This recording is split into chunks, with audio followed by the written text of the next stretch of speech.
Ghislain, je vis en région parisienne et j'ai rejoint le club Léonis il y a plus d'un an, on va dire depuis 14-15 mois.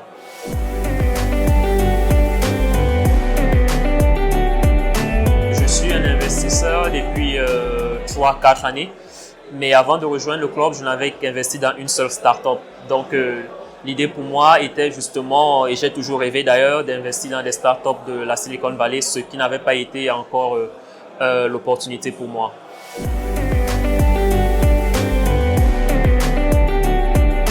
Il fallait aller sur Internet, trouver des clubs qui existent. Bon, ma foi, c'est le parcours du combattant et forcément, on ne connaît pas la personne qui est derrière.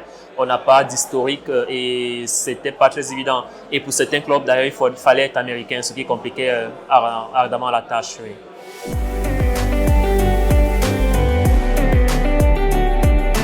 J'ai choisi de rejoindre Léonis quand même après un certain moment de, on va pas dire d'hésitation, mais plutôt de prospection et d'introspection. Parce que j'ai connu Gabriel, je me suis adressé à des gens qui le connaissaient d'avant et qui m'ont expliqué en fait comment il fonctionne. Et après avoir échangé avec d'autres personnes, je me suis dit bon, ça vaut le coup, il a l'air assez sérieux, il a déjà un track record qui permet justement de confirmer ou en tout cas d'évacuer toutes les questions que j'avais avant de rejoindre le club.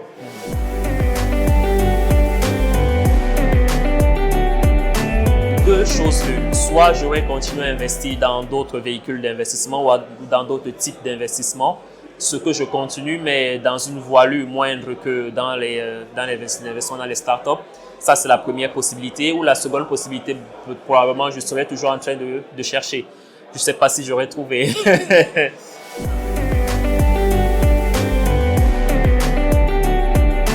Concernant ces investissements, bon, techniquement, c'est peut-être trop tôt pour le dire parce que bon, il faut savoir que quand on investit dans des startups, c'est sur du temps long, voire moyennement long. Donc, ça peut être sur 5, 6, 7 ans, dépendamment des startups.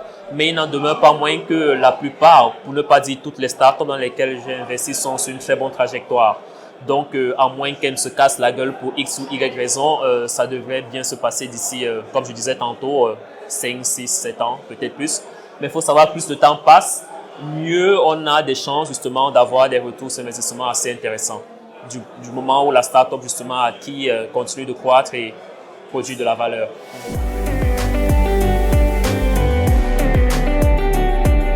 Je pense qu'un des moyens déjà d'évacuer des questionnements dont je parlais, c'est déjà de prendre rendez-vous avec Gabriel, d'échanger avec lui. Et d'ailleurs, c'est ce que j'ai fait. Et après cet échange, justement, et d'ailleurs, j'avais une batterie de questions que je lui ai adressées et point par point, on essaie d'aller au travers de ces questions pour avoir des réponses. Je pense que c'est la première des choses à faire.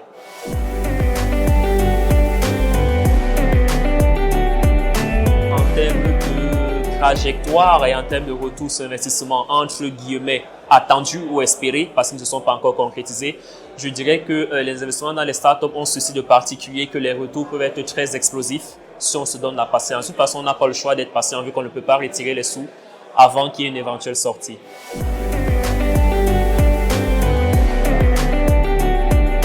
C'est simplement de dire à tout un chacun que c'est normal d'avoir peur, surtout lorsqu'on parle de startups parce que plus de 9 startups sur 10 échouent. Mais ça dépend des startups dans lesquelles on investit et le processus de sélection de ces startups-là. Donc, en fait, l'idée n'est pas forcément d'arroser dans toutes les startups, mais de se concentrer sur la qualité. Je pense que si tout un process suit la sélection des startups, il y a de bonnes chances que ça se passe bien.